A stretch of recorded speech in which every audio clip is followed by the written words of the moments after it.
homogène par certains grands traits géographiques. C'est quand même une région de vastes oasis qui parsèment d'immenses steppes.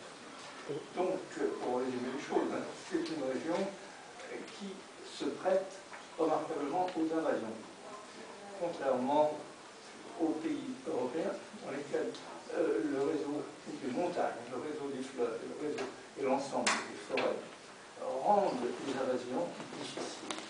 Et je crois qu'on comprend beaucoup de choses de ce qui se passe actuellement dans le monde si l'on garde en tête ces réalités géographiques.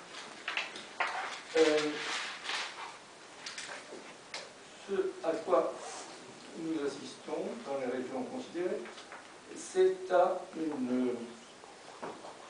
un ensemble de mouvements populaires. Donc c'est le peuple qui, jusqu'ici, était considéré comme un acteur mineur, relativement délaissé de la politique, qui semble jouer un rôle de premier plan. Alors qu'est-ce que le peuple? Alors le peuple se présente sous deux aspects. Je tiens à ces remarques préliminaires pour qu'on ne voit plus clair. De ces généralités, mais ils vont mieux en passer par là. Le peuple se présente sous deux aspects.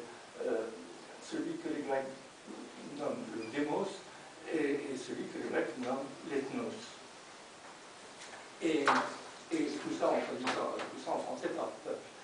Et le démos, c'est le peuple en tant qu'il agit, qu'il défend ses droits, qu'il raisonne, qu'il s'unit et qu'il s'élève à la dignité d'acteur politique majeur. Ça, c'est le démos.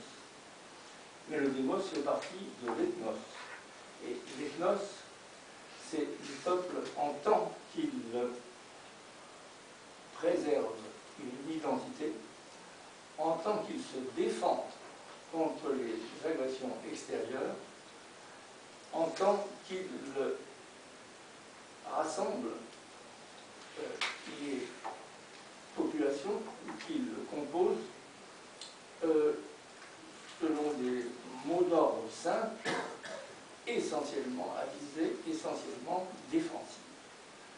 Donc vous voyez, le démos, lui, tend à s'imposer, à se développer ses propres capacités, alors que l'ethnos est plutôt dans une situation de défense de sa réalité et de son identité.